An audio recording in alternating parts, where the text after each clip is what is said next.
coisa, sobre a res, né? Então, a res é a coisa em latim, por isso o caráter é real, né? Diferentemente do caráter pessoal, que oferece essa oportunidade aí de verificar pelo montante, né? Quanto é que a pessoa recebeu, quanto é que ela vai ter que recolher. Já no caráter real, muita gente vai comprar 1 quilo de arroz, né?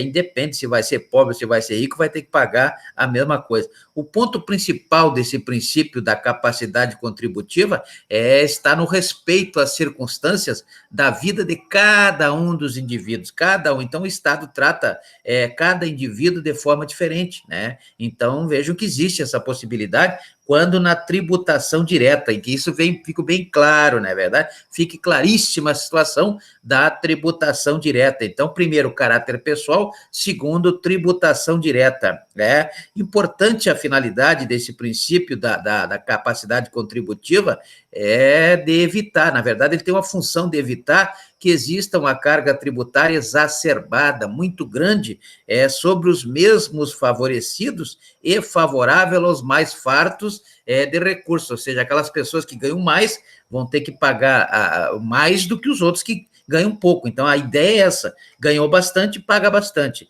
ganhou pouco, paga pouco, não é verdade? Então, veja que temos aí a previsão no artigo 156, parágrafo 1º, a questão da progressividade do IPTU, por exemplo, é uma exceção à natureza, ao caráter pessoal, como cita o artigo 145, parágrafo 1º da Constituição Federal, como também o artigo 182, parágrafo 4º, inciso 2, quanto à função social, né? Pode haver progressividade de alíquota da função social. Está previsto numa súmula também do STF, súmula 668, súmula 668, essa diferença aí do critério do caráter pessoal para o caráter real. Assim como existe também a progressividade no ITBI, conforme prevê a súmula 656, que também é um entendimento jusrealista, uma vez que a súmula é do STF, do Superior, aliás, no Supremo Tribunal Federal,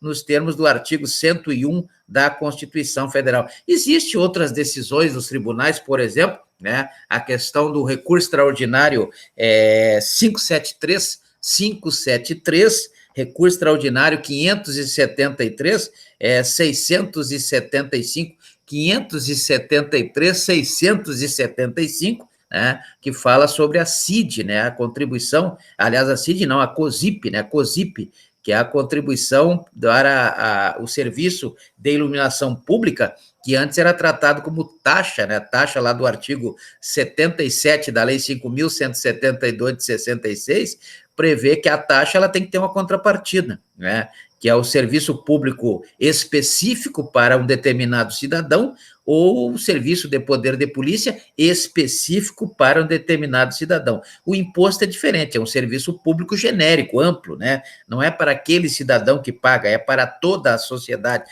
Por isso, essa diferença aí. Então, esse recurso extraordinário, 573.675, traz essa diferença aí, né? Quanto ao tratamento da COSIP, observando aí o princípio da contribuição social, ou seja, a contribuição social, estou cismado com isso, não é verdade? A capacidade contributiva do artigo 145, parágrafo 1º da Constituição Federal, e, na verdade, a capacidade contributiva, primeiro, ela deve se dar nos impostos de caráter pessoal, né, e na tributação direta, em princípio, né, existe, claro, toda a regra existe aí, as boas exceções, não é verdade? Toda a regra traz as boas exceções.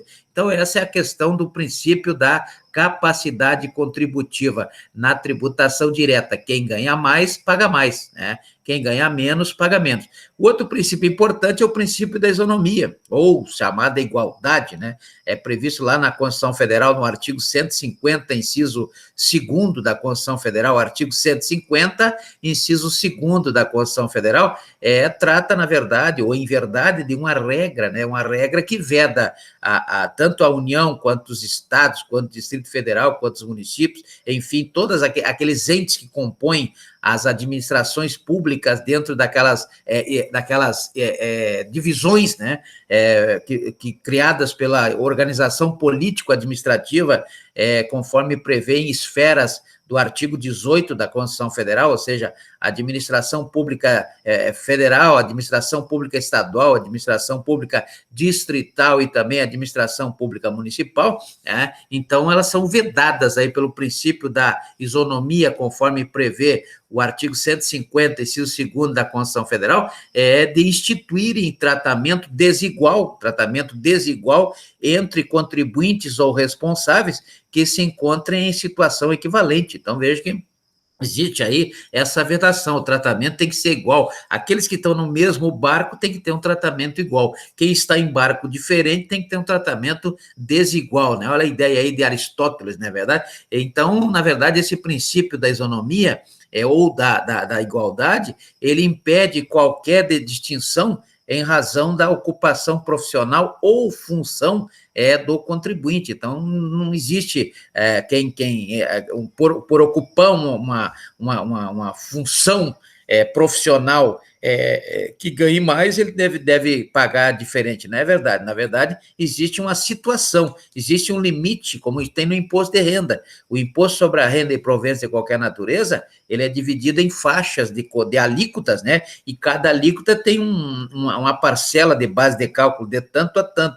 Então, são várias faixas de alíquota, e cada alíquota vai demandar um valor, uma faixa de valor quanto à base de cálculo. Então, vejam que, na verdade, essa determinação, né, independe da denominação jurídica dos rendimentos. Então, importa o montante. Então, ganhou tanto, está enquadrado na determinada faixa, vai contribuir com tanto, com a alíquota de tantos por cento, né? Então, veja que seja lá a classificação, a determinação quanto à denominação jurídica, seja dos rendimentos, dos títulos, ou mesmo dos direitos, né? Vai receber um direito, por exemplo, vai receber, vamos dizer, um precatório, né? Um precatório lá do artigo 100 da Constituição Federal, ou vai receber uma requisição de pequeno valor, né, do artigo 100, parágrafo 3º, e a resolução 127 de 2007, aqui do Estado, do Tribunal de Justiça do Estado do Acre, é um direito que ele vai receber, ele não pode,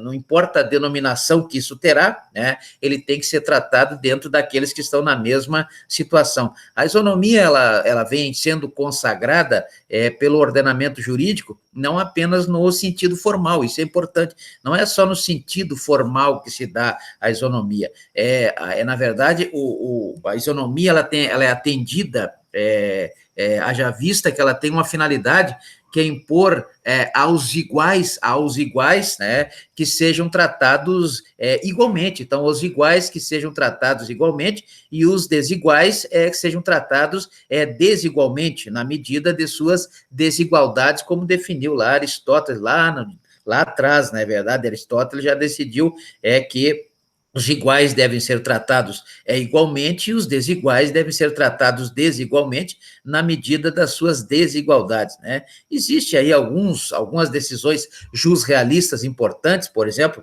temos aí a questão da ação direta de inconstitucionalidade 4.254, né, que trouxe aí uns valores, a possibilidade de isenção na Zona Franca de Manaus, né, Zona Franca de Manaus, que é regulamentada pelo Decreto-Lei 288 de 67, né, tem lá a questão da não colocar, quando vende um carro, por exemplo, dentro da Zona de Franca de Manaus, né, não colocar o PIS, não colocar o PASEP, não colocar a COFINS, né, o PIS da Lei Complementar número 70, o PASEP da Lei Complementar número 80, né, aliás, número 7, o PIS é da Lei Complementar número 7, o PASEP é da Lei Complementar número 8, né? E a COFINS, que é a Contribuição para o Financiamento da Seguridade Social, da Lei Complementar número 70. Enfim, são contribuições sociais. Todas elas são contribuições sociais. Contribuição social é genérica e tem essas espécies aí, né? Elas não entram no cálculo, na base de cálculo para vender um carro, por exemplo, né? Lá da Zona Franca de Manaus, regulamentada pelo decreto 288 de 67. E também isso aí que eu estou falando está previsto lá no artigo 67 da Lei 11.196, a Lei do Mal, né? A Lei do Mal, a Lei 11.196 é